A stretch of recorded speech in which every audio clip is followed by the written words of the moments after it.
57쪽에 아까 계산서를 말씀드렸고요. 자, 58쪽 가보도록 합니다. 이제 컨버스 분기점 모형인데요. 일단 이 컨버스는 그 레일리 이론을 좀 수정했다 가지고 수정 모형이다 이렇게 닉네임 붙기도 합니다. 말씀드린 것 같이 사실은 이 분기점이 어딘가 이게 더 관심이 대상이라는 거죠. 그래서 컨버스 분기점 모형 살펴보면 이 사람은 참 그 노력하지 않고 건졌어요. 컨버스 분기점 모형. 차관이 뭐냐면 거리는 마이너스가 없죠. 그러니까 우리가 제곱근을 계산하게 되면 마이너스가 나오거든요. 근데 마이너스를 무시하고 풀어 쓴 거예요. 그런 특징이 있습니다. 일단 분기점에서 뭐라 그랬어요? 이게 둘이 같다는 거 아닙니까? 맞죠? 둘이. 그런데 잘 봐요. 아까 이렇게 이야기했어요. 두 도시 간의 거리를 x 플러스 y 이렇게 볼 수가 있는데 y는 이렇게 적을 수도 있겠네요. 어때요? 이렇게 적을 수 있겠죠? 네. 그럼 이 y를 여기다 이렇게 집어넣어서 x로 풀면 자, 이 x는 a로부터의 거리죠? a 도시로부터. 네. 자, 이렇게 된다는 거 아닙니까? 1 플러스 루트 a분의 b의 두 도시 간의 거리 이렇게 식 이렇게 된다는 거예요. 근데 이 식을 좀 기억했으면 좋겠는데 만약 b부터 거리다 그러면 어떻게 돼요? 그러니까 1 플러스 루트 a가 b 두 도시 간의 거리 이렇게 돼요. 그러니까 특징이 A하고 관련된 게 여기 있다는 거예요. B하고 관련된 것은 여기 있고. 특징이. 제가 그래서 네모를 일부러 쳐놨어요. 그리고 그림을 잘 봐요. 제가 그래서 그 그림은 어떻게 했냐면 이렇게 했습니다. 일단은 두 도시 사이에 어디가 분기점일까 이걸 찾는 모양이다. 근데 지금 여기 A라는 사람이 자기의 자식을 구출하려고 그래요. 삽을 들고 나타나서 알았습니까? 절개를 하고 파냈더니 내 아이가 먼저 구출되겠죠? 아니, 뒤에 호박 구출하게 생겼어요, 지금. 그 위쪽이 호박이에요. 아유, 할로윈 데이 할 때 호박 있죠, 왜? 아유, 진짜 발음. 자, 그래서 이렇게 기억하도록 합니다. 그래서 여러분 그 그림 있잖아요. 자, 눈으로 뚫어지게 한번 쳐다봐요. 쳐다봤어요? 딱 그리고 전체를 딱 보고 눈을 딱 감아봐요. 그림이 잔상이 떠오르죠? 안 떠올라? 다시 쳐다봐봐. 다시 쳐다보다가 눈 딱 감아봐요. 그 그림 떠올라요, 안 떠올라요? 그러니까 그걸 반복하는 거예요, 그게. 그걸 사진 찍기라 그래. 안 돼? 떨어져 버렸어. 네, 그래서 제가 그림으로 기억하도록 삽이 떠오르면 앞에가 1이다. 이게 금방 떠오른다고. 헷갈리지 않도록 그렇게 한번 해봤습니다. 도움이 됐으면 좋겠어요. 18회 때 출제가 한번 됐거든요. 그때는 그림을 그려줬는데 이제는 그림을 그리지 않고 바로 숫자를 낼 수도 있기 때문에 대비를 좀 하셨으면 좋겠습니다. 됐죠? 네, 별거 아니죠. 별거. 그래서 거기 뭐 계산살이야 뭐 너무 간단한 거니까 그렇게 하시면 되겠고. 자, 이제는 허프 모형을 좀 보겠습니다. 허프.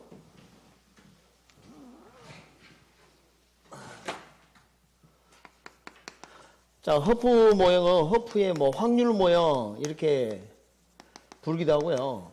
뭐 중심지 이론이라고 부르는 사람도 있고 또는 중력 모형 이렇게 부르기도 하고 그래요. 이렇게 부르기도 하고 그렇습니다. 이게 허프예요. 자, 이 사람은 이제 아까 레일리 이론하고 거의 흡사합니다. 흡사한데 현실에 맞게 약간 수정한 것 뿐이에요. 그래서 허프는 뭐 번역상의 차이니까 뭐 고객 유인력 이렇게 할게요. 고객 유인력은 자, 매장 규모에 규모 대신에 인구 규모 넣기도 합니다. 여러분 인구 규모가 많을수록 클수록 매장도 큰 게 있을 가능성이 높죠. 그래서 시험 문제 낼 때 인구를 넣거나 아니면 매장을 넣거나 막 그래요. 실제로 출제가 그렇게 나오게 했어요. 그러니까 그걸 신경 쓰지 마세요. 그러니까 인구 규모로 해야 되는 아니 매장이라 해야 되는데 인구 들어가 있으니까 안 된다 그러지 마세요. 실제로는 그 다 번갈아 씁니다. 매장 규모에 비례하고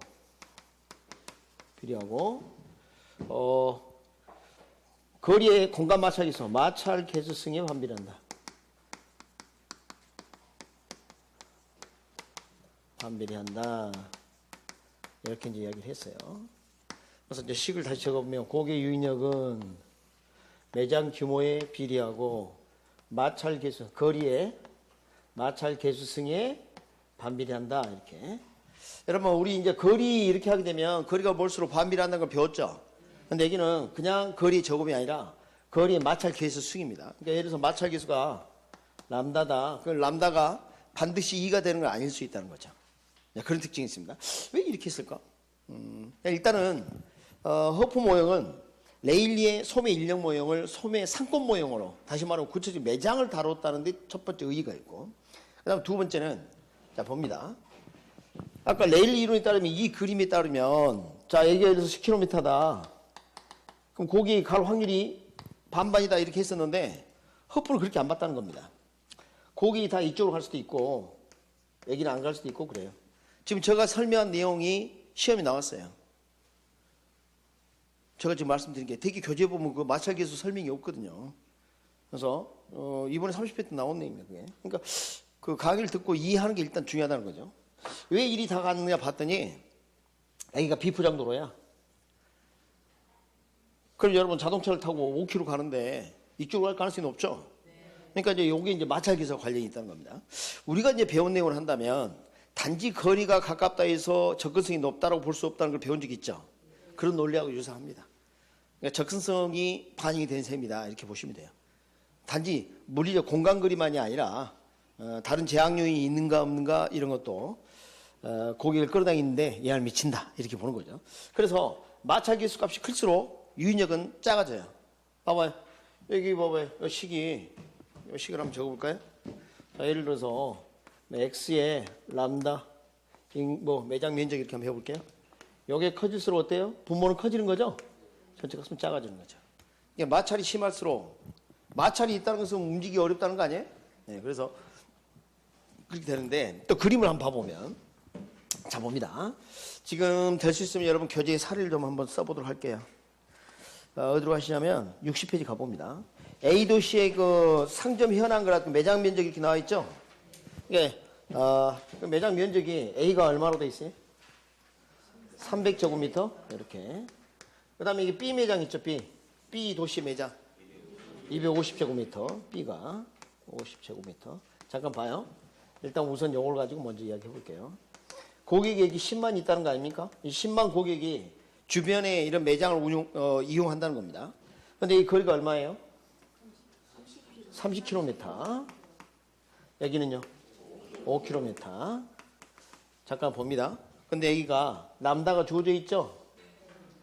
이 람다가 1인가요?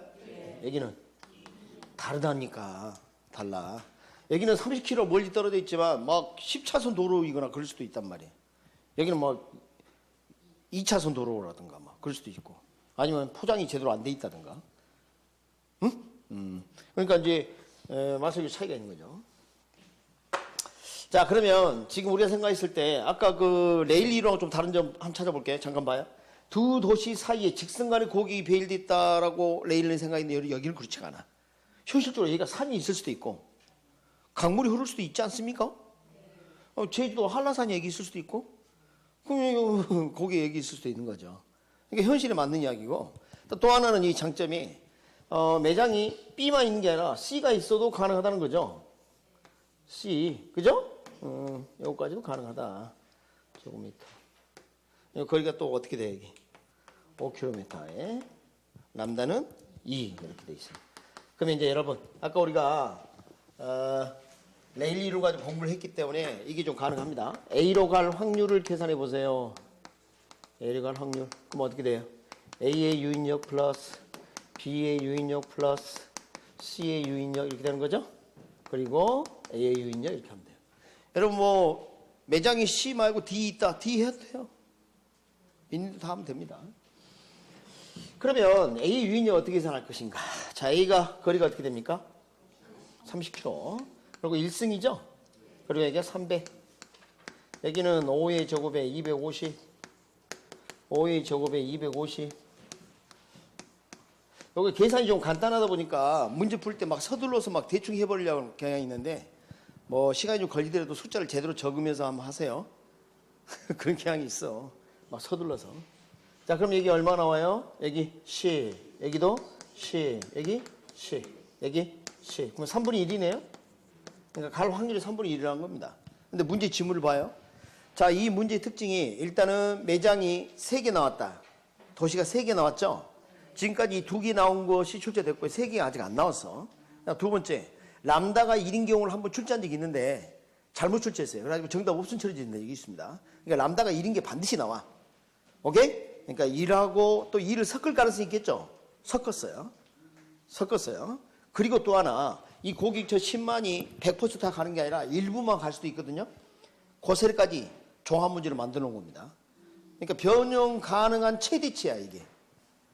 그러니까 이걸 연습해야 돼. 그러면 합격이야. 이거 나오면. 그래서 그 계산 사례, 거기 그림 밑에 보니까 뭐라 돼 있어요? 거리 공간 맞춰기값은 뭐라 돼 있어요? 그림에 각각 주어졌다고 돼 있고. 그림이 주어지지 않고 표로 만들어서 줄 수도 있습니다. 그 다음, 소비자 거주지 10만 중에 몇 퍼센트만이? 90%만이.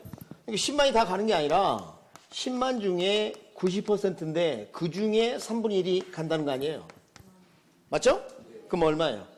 3만. 이렇게 되는 거죠. 답은 3만 이렇게 하는 거예요. 그러니까 그걸 조심해야 돼. 그러니까 이 다음에 이제 우리가 이제 문제 가지고 연습을 시킬 때 그 부분이 있는지 없는지 꼭 동그라미 치라고 그럽니다. 그렇게 하시면 되겠어요. 어때요? 크게 어렵지 않죠? 예, 이렇게. 요거 연습하시면 돼요. 요거. 만약에 이제 3가지 도시나 매장이 나왔다. 그러면 레일 이론이 절대 될 수가 없어요. 레일은 항상 2도시고 고객이 직선과에 배열됐다는 단순한 모양이거든요.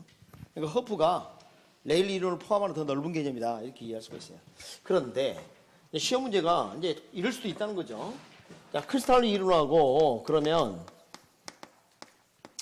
레일 이론하고 허프 이론하고 이 3가지를 비교하는 문제가 나올 수가 있습니다. 그래서 이게 크리스탈 이론하고 허프 이론하고 이 둘은 어떤 차이가 있는가? 이 둘은 어떤 차이가 있는가? 이거 물어볼 수가 있어요. 자, 크리스탈 이론은 거시적 분석이고 소비자 분포에 관심이 많아요. 소비자가 어떻게 분포되어 있는가? 아까 어떻게 중심지가 성립이 되는 거 이거 있죠? 이렇게 그거 좀 관심이 많았고 여기는 미시적 분석. 이거 뭡니까? 고객이 물건을 구입하러 갈 확률까지 계산했던 거죠. 따라서 이거 소비자 행태에 관심이 있고요. 그다음에 이 레일리하고 또 허프는 또 비교되는 게 이게 2도시만을 대상으로 해요. 그리고 이제 분기점을 언급합니다. 상권의 경계를 언급해요. 그러나 허프는 여러 매장 도시를 다 쓴다는 거예요. 여러 매장을 쓰거나 도시, 인구 뭐 이걸 쓸 수도 있고 그래요. 분기점 언급하지 않습니다. 분기점 필요가 없어요. 직선간에 꼭 배열된다 보지 않았기 때문에. 그래서 이런 차이점을 좀 기억을 했으면 좋겠는데 이렇게 하도록 합니다. 거시가 뭐예요? 크게 본다는 거죠. 잘 봐요. 크에 네모쳐져 있어. 에? 거시 크게 본다. 크리스탈러는 거시적 분석을 했다. 이렇게 기억을 해주세요. 지금 어디 하고 있어요? 60페이지 하고 있습니다. 허프 봐요. 허프는 물이 빠진 사람 내는 소리죠? 그죠? 그러니까. 그 소리 들으려면 가까이 가야 돼. 미시적 분석. 살려고 발버둥치는 행태. 움직이는 모습이 보이네요. 허프. 오케이? 그 다음에 여기 봅니다. 둘 중에 이제 헷갈리게. 그죠? 철도 레일은 몇 개? 2개. 레일리는 2도시, 철도 레일은 2개. 서울역에서 출발하면 경부선, 호남선 나눠지죠? 분기점이 있어. 근데 물이 빠진 사람은 2 팔만 쓴다, 온몸을 다 쓴다. 그러니까 여러 매장 도시. 계속 떠내려가죠? 물이 빠졌으니까 분기점 없어. 분기점이 없다니까. 계속 떠내려가니까.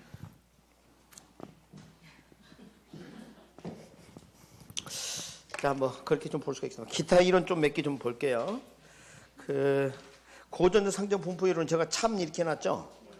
출제할 수 높지가 않습니다. 고전적 상점 분포 이론은 여러분 우리 전통적으로 가구나 뭐 이런 내구재 이런 거하고 식료품 같은 비내구재 이런 거 있잖아요.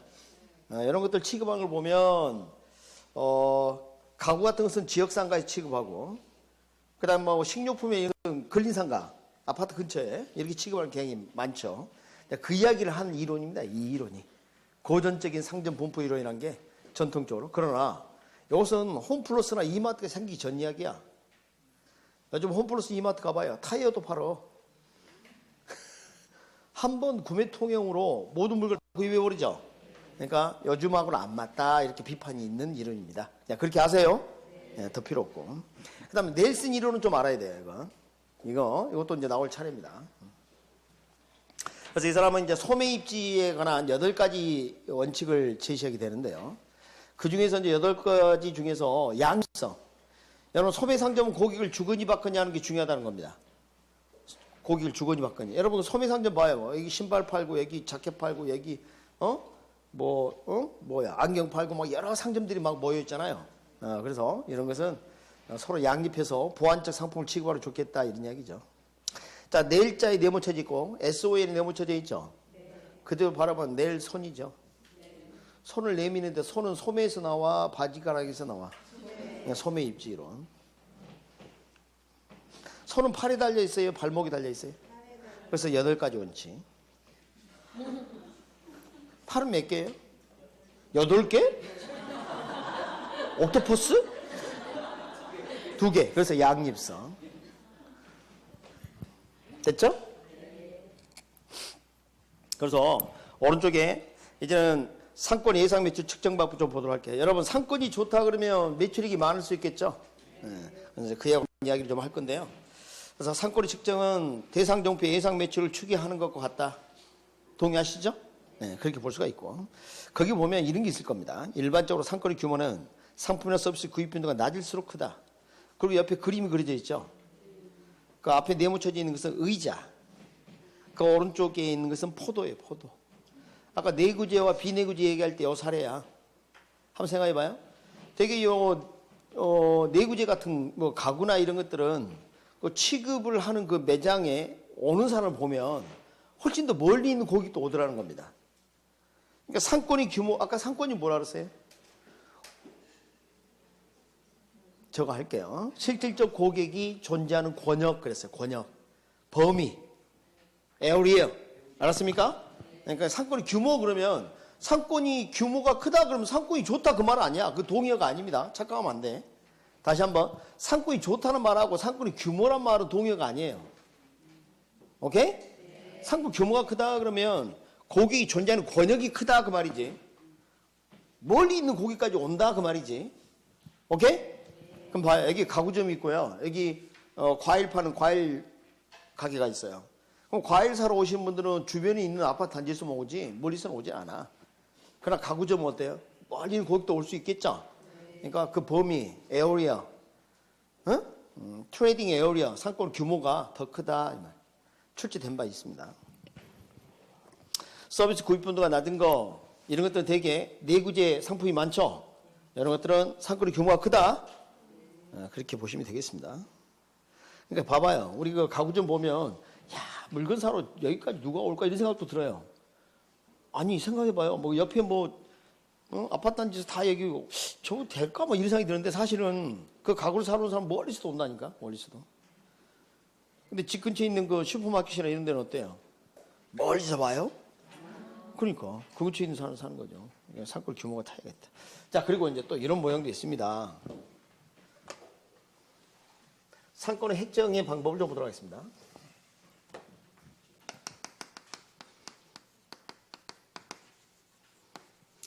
자, 이거 하면요. 어디까지가 내 상권일까? 이거 한다는 거예요.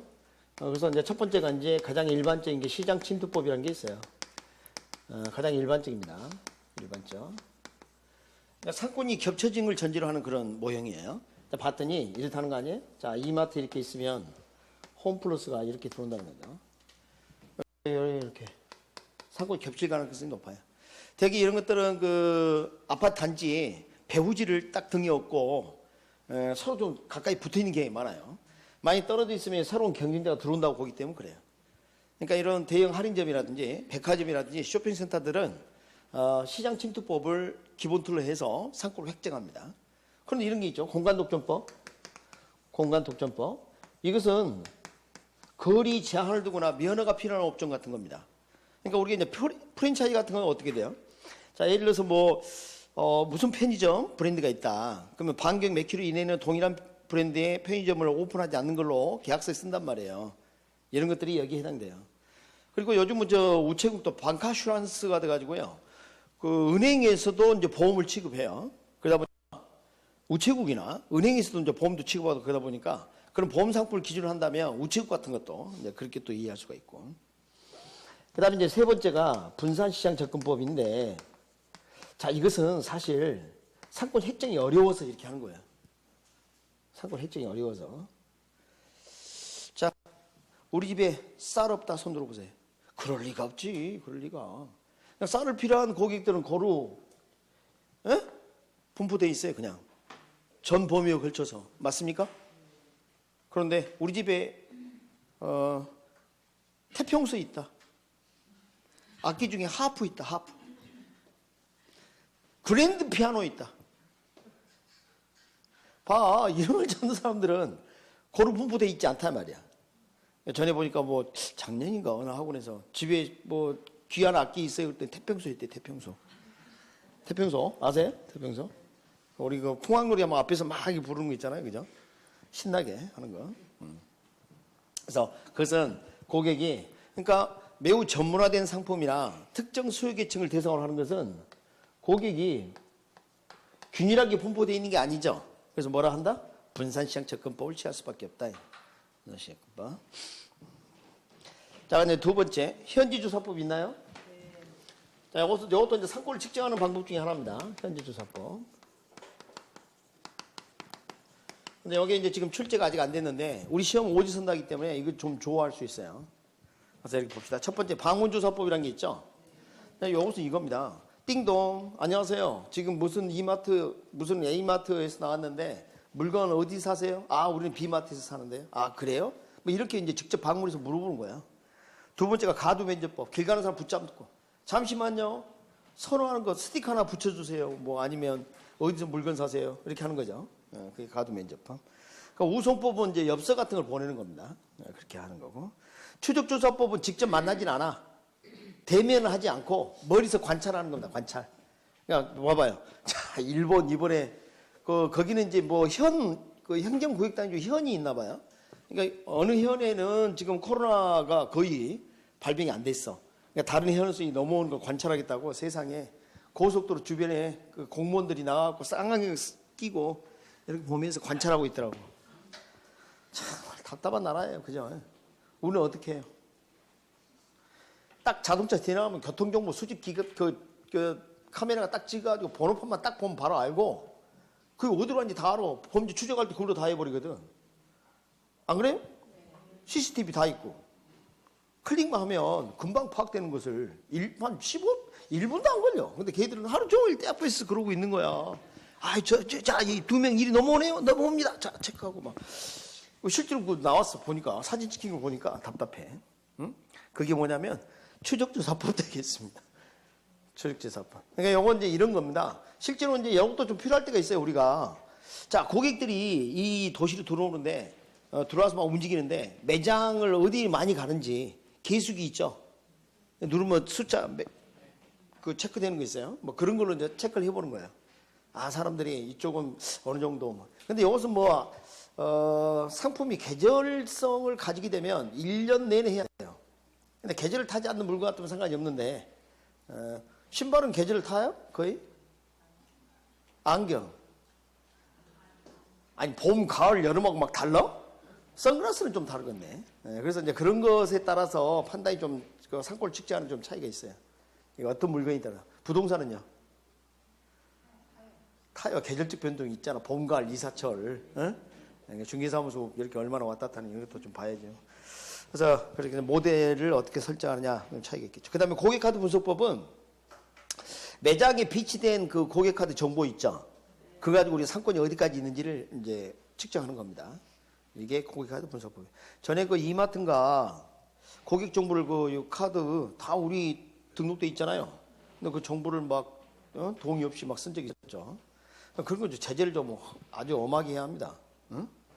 자, 그래서 이제 그렇게 좀 보시면 되겠고, 기업을 이렇게 합니다. 방과 후 축하. 자, 생일 축하는 현지 가서 해야 합니다. 언제 하냐면 방과 후에 축하. 아, 수업 끝나고 해라고 축하를. 방과 후 축하. 예? 네, 그렇게 하세요. 그렇게. 재밌죠? 그래서 방과 후 축하 이렇게 하시고, 그 다음에 이제 그 고객 출발지 조사 기법, 소비자 분포 기법이라는 게 있어요. 커스터머 스파팅 테크닉이라고 그러거든요. 네? CST 기법 이렇게 부르기도 합니다. CST 기법. 자, 이것도 이제 하나의 전통적인 방법인데 이것도 상당히 도움이 돼요. 일단 봐보면 여기 매장이 이렇게 있으면 예전에 이제 고객 카드가 없는 그런 시절에 가까운 이론이긴 합니다만 비슷해요, 사실은. 자, 매장에 방문한 고객을 통해서 인터뷰를 합니다. 어디서 하세요? 푸르지요, 누르지요, 허옇지요. 그럼 이걸 보면 고객 특성 파악이 될 수가 있어요. 그러니까 소득 수준이나 이런 걸 보고 어느 정도 파악할 수가 있단 말이죠. 그리고 고객이 이 매장 가까운 이런 쪽에 한 70% 내외에 이렇게 있는 이런 데를 1차 상권이라고 그래요. 그래서 이런 상권, 1차, 2차, 3차 상권을 나눠서 마케팅, 판매 촉진 전략 뭐 이런 것도 쓸 수 있고. 그러니까 예를 들면 뭐 경쟁정보 매장이 이렇게 있다. 그러면 어떻게 돼요? 이들도 이렇게 그림을 그리면 이렇게 될 거 아닙니까? 어차피 여기 있는 고객 이리 가지 여기 안 와요. 이렇게 되겠죠. 뭐 어디에 중점적으로 광고를 하면 좋겠어요? 이런데 판매 촉진 전략을 수립하려면 이런 데도 해야지. 여기 해봐야 소용없다니까. 얘는 안 해도 와. 아니 여기 있는데 얘리 갈 리가 없잖아. 잡힌 물고기니까. 이제 그렇게 볼 수도 있고. 그 다음에 이제 A 매장이 있는데 점포를 확장하고 싶어요. 뭐 지나치게 상권이 겹치는 것도 바람직하지 않죠. 이런 거 하는데 쓴다. 그게 뭐예요? 소비자 분포 기법, 고객 출발지 조사 기법 이렇게도 부른다. 거기서 이제 동그라미 2번이 결론인데요. 상권 규모파, 고객 특성 조사, 광고 및 판매 촉진 전략 수립, 경쟁 정도, 점포 확장계 이런 데 활용할 수 있는 건 뭐? 소비자 분포 기법. 그리고 이제 수학적 분석법. 이미 했던 거 뭐예요? 레일리의 소매 인력 법칙, 컨버스의 분기점 모형, 허프의 확률 모형. 이미 봤었죠? 그게 이제 수학적 분석이에요. 근데 진짜 이제 수학적으로 복잡한 게 회귀 분석입니다. 회귀 분석을 좀 설명을 해드릴게요. 여러분 그 연어는 회귀 본능이 있다 그러죠? 그게 다시 되돌아온다가 리그레션입니다. 리그레션. 러시아 의사가 사회 평균 키보다 큰 집안이 있고 평균 키보다 작은 집안이 있는데 세대를 거듭할수록 전체 평균에 가까워지는 경향을 발견하게 됩니다. 회귀되더라. 사회 전체 키 평균에 가까워진다. 키 큰 집안은 키가 작아지면서 평균에 가까워지고 키 작은 집안은 커지면서 거기에서 이제 등장하는 내용인데 우리는 이제 뭘 할 거냐면요. 이걸 한다는 거죠. 자, 매출액에 영향을 미치는 요인들이 아주 많을 텐데 여기 이제 종속 변수, 매출액. 우리 함수 배운 적 있죠? 네, 근데 이거 이제 X가 뭐냐에 따라서 이제 X는 이제 가장 중요한 게 이제 인구 같은 거 이런 걸 많이 해요. 인구, 뭐 소득 수준이라든지 기타 뭐 이런 거 거리 뭐 이런 거 막 따지겠죠. 매장 면적 막 다양하게 들어갈 수 있겠죠. 근데 예를 들어서 이제 인구 요 하나만 딱 한번 넣어볼게요. X 인구. 자, 인구가 늘수록 매출이 어떻게 되는가? 분포를 어느 지역에 매출 분포를 나타내 보니까 이런 식으로 나타나더라는 거예요. 이렇게. 느낌이 이렇게 우상 형태죠? 우상 형태 우리가 비례관계를 보이지 않았어요? 뭐 처음 듣는 표정가 많네. 자, 인구가 많아졌을 때 매출이 늘어나는 형태는 되게 비례관계다. 그래서 중간을 딱 서는 거면 이게 회기선이라고 그래요. 회기선. 자, 예를 들어서 요 정도 인구수, 그 매출이 예를 들어서 요거 1억이다. 근데 여기는 뭐 1억 뭐 3천이다. 여기는 뭐 1억 아니다. 0.7억 원이다. 이렇게 한번 해볼게요. 봐봐요. 지금 우리가 내 매장의 매출액을 유추할 때 인구에게 이제 10만 이렇게 한번 해볼게요. 10만 단위 지금 1억. 이런 이제 기울기를 갖게 되는데 어쩌다가 7천만 원, 1억 3천. 이것은 어쩌다 그런 거고 장기적으로 다시 되돌아온다는 거 아니에요? 이렇게 회귀된다고 봐요. 그래서 이 중간선을 찾는 게 목표예요. 중간선을. 그래서 AX 플러스 뭐 입실론이라든지 뭐 이렇게 이걸 찾는 게. 그럼 봐요. 요 값을 알게 되면 여기다 뭐 대입했을 때 매출액이 얼마인지 계산 낼 수 있겠죠. 이 지역은 인구가 몇만이다. 그럼 대충 매출액이 어느 정도 되겠구나 이렇게 하는 거예요. 1억 3천이나 7천만을 모델을 쓰는 게 아니라. 근데 이 변수가 여러 개일 수도 있어요. AX1 플러스 BX2 마이너스 CX3. 여기는 매출액을 줄이는 요인이 있네. 여러분 오히려 매출액이 줄어들게 하는 요인도 있을 거 아니에요. 그런 것까지 다 반영해서 이렇게 하게 되면 이런 것은 이제 우리가 단순 회귀 분석이라고 그러고 이것은 다중 회귀 분석이라고 불러요. 갑자기 표정이 어두워졌어. 요 다중 회귀 분석은 여러분이 잘하는 거하고 비슷한 게 있어요. 시뮬레이션 분석이라고 들어봤어요? 여러 가지 변수를 동시 집어넣어가지고 결과를 예측하는 거죠. 그러니까 항공기 제작이나 뭐 이런 거 또 뭐 운행이나 뭐 이런 거 할 때는 시뮬레이션 분석을 한다고. 요즘은 컴퓨터가 발달돼 가지고요. 그게 금방 돼요. 변수만 딱 집어넣으면 어느 정도. 그래서 우리가 이제 모형을 만들어내는데 초점이 있는데 비용이 많이 들겠죠? 그럼 봐봐요. 뭐 컴퓨터 집어넣기 전에 이 자료를 다 수집해야 되는데 그게 제일 문제예요. 그게 자료 수집이. 그래서 거기 보니까 자, 매상고에 영향을 주는 여러 변수를 설정해서 이 변수들로 대상표 예상을 추측하는 방법이다. 어떻게 해야 된다고? 대신 자료 양은 충분하고 정규 분포, 정상적인 구간을 가져야 한다. 특이 모형이 아니라 뭐 그런 이야기입니다. 그 다음에 이제 2번에 이제 비율 분석법, 그 비율에다가 밑줄 긋고 뭐라 적냐면 매장 면적 비율 한번 적어봐요. 매장 면적 비율 61페이지. 수학적 분석에 동그라미 2번, 4번에 동그라미 2번. 비율이다 뭐라고요? 매장 면적 비율. 그게 이제 주요 비율이에요. 이거 말고 다른 것도 뭐 지출 비율 그런 것도 있는데, 자, 요게 이제 문제가 뭐냐? 가장 기본이 되는 게 매장 면적입니다. 전체 매장 중에 내 매장이 이 지역 전체 매장 면적 대비 어느 정도 비율을 차지하냐면, 그럼 전체 매출액에 그 정도 비율만큼 매출이 생길 것이다 이렇게 본 거예요. 소고 매장이 있는데 이 지역이 전체 소고에 대한 지출이 1억인데 내 매장이 이 지역 전체의 10% 정도의 면적을 차지하고 있다. 그 매출액이 1,000만 원 될 것이다. 이렇게 짐작하는 거예요. 얼마나 주관적입니까? 매장 하나, 면적 하나 가지고 택도 없는 소리지. 그래서 지금 봐보면 1번이 정말 정교한 방법이고 2번은 너무 주관적이다. 응? 그래서 시험에 1번하고 2번 둘 다 나왔습니다. 나왔는데 참이죠, 참? 나올 가능성이 낮아, 이제. 나왔다면 무조건 좋은 거 아니야. 응? 여러분한테는 좀 거리감이 있어요. 오히려 회귀분석법이 몇 번 그렇게 지문을 사용한 적이 있습니다. 비율분석법은 15회 때 한 번 나왔어요. 그때 데모했죠. 아니, 이렇게 주관이 많이 개입되는 방법인데 뭐 좋다고 쓰지도 않겠죠. 그죠? 네. 그래서 나머지 저 위에서부터 상권 획정방법, 현지조사법, 소비자 분포기법 여기까지는 해야 합니다. 학교는 다 할 수 없다. 다 하면 공부가 직업돼요.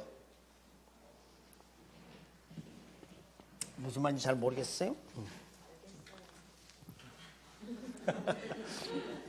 누구예요? 잘했어요. 무슨 리액션이 있어야지. 리액션이 없어가지고. 응? 그러니까 애가 타니까 이렇게 됐잖아. 리액션이 없으니까. 자, 이제는 뭘 볼 거냐면 공간 균비원리라는 게 있습니다. 지금 경쟁관계에 있는 점포들은 서로 공간을 나눠 가지려 한다는 거예요. 근데 여러분이 알고 있는 이야기예요. 별건 아닌데 시험이 내게 되면 이제 당황을 하니까.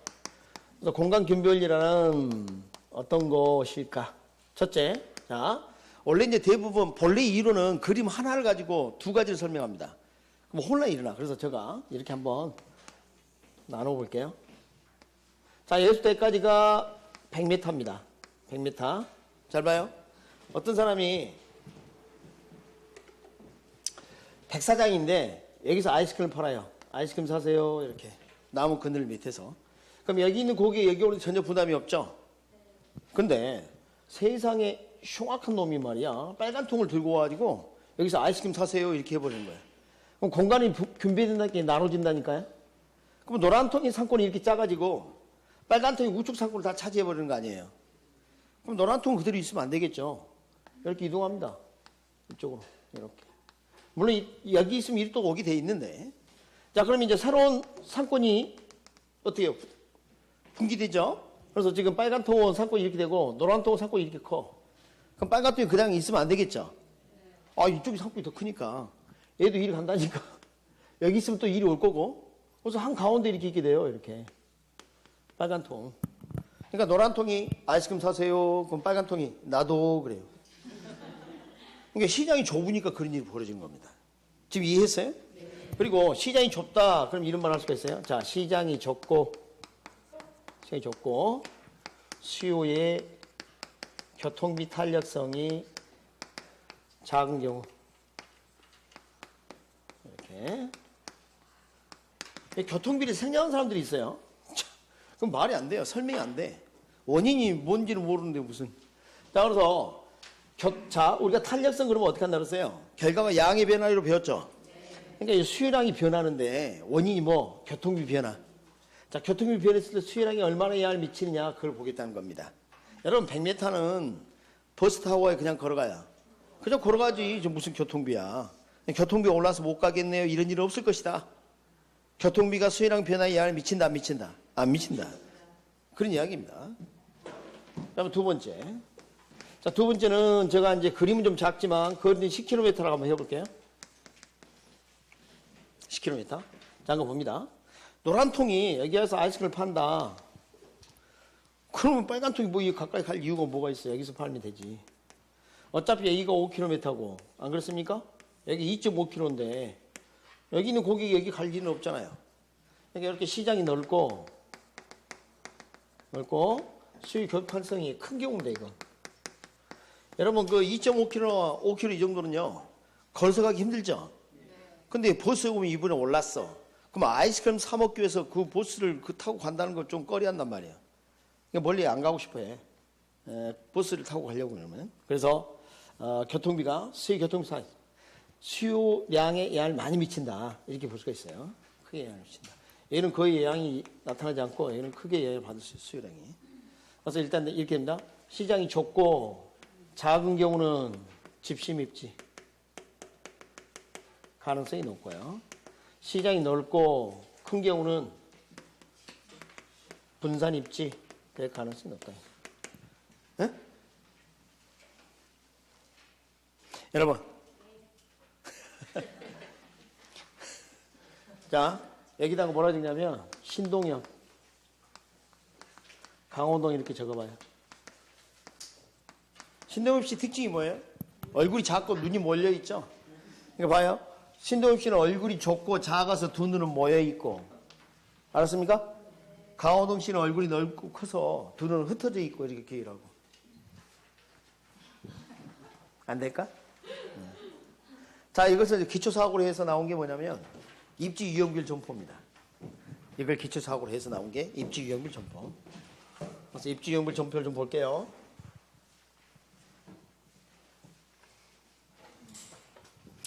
첫 번째가 집심성 점포가 있고, 산재성 점포, 집재성을 하겠습니다. 집재성 점포, 그리고 산재성 점포, 국부적 집중성 점포.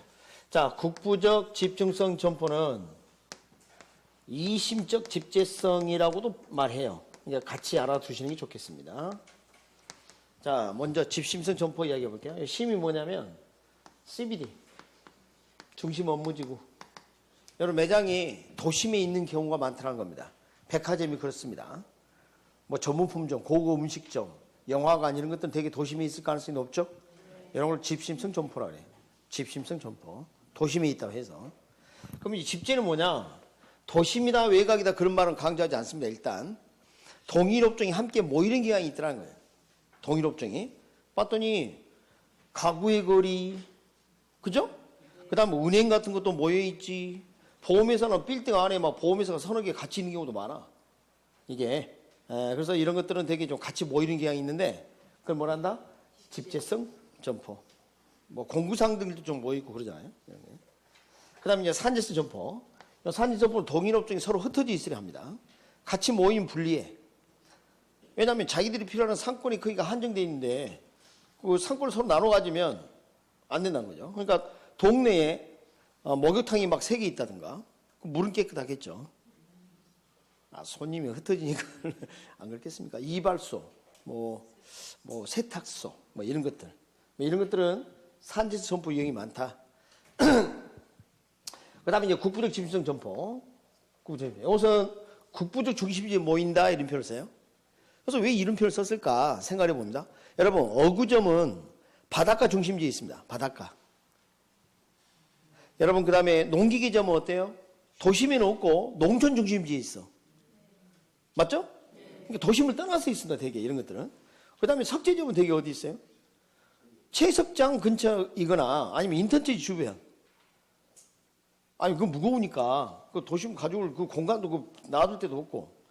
그러면 뭐 종묘점 뭐 이런 거. 화훼단지 뭐 이런 것들은 어때요? 도심이 있지 않고 도심을 떠나서 어느 중심지에 모여있는 경향이 좀 있더라는 거예요. 그래서 이것을 국부적 집중성 점포 또는 이심적 집재성 이렇게 부릅니다. 그래서 이 집재성하고 헷갈리니까 이거 뭐라고 불러요?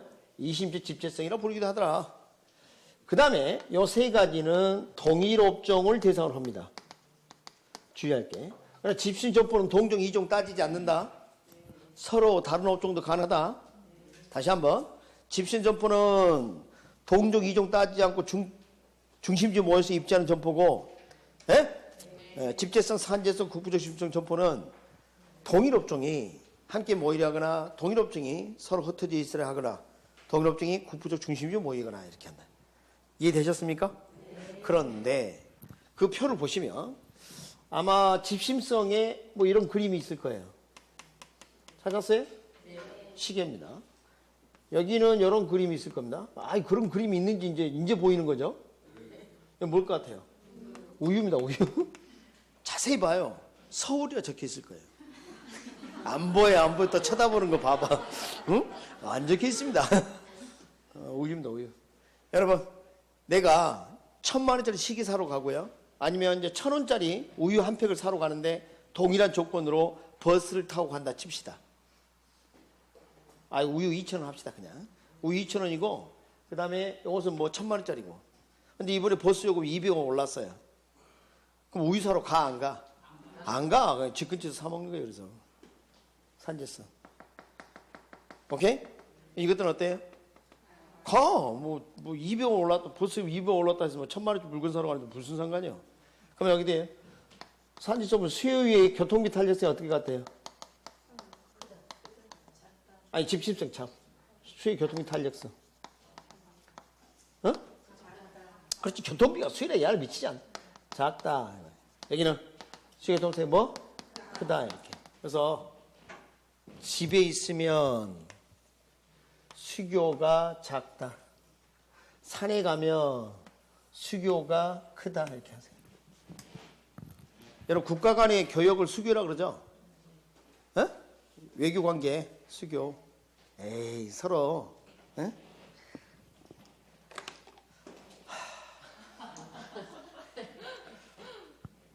여러분, 지금 요즘 그 코로나 뭐 접근자들은 어떻게 해요? 집에 이렇게 갇히는 걸 뭐라 그래요? 자가격리. 집에 있으면 사람들 만날 수 있어요, 없어요? 집에 있으면 수교가 작다. 그 표 해놨네. 어디 있냐? 참, 안 넘겼네.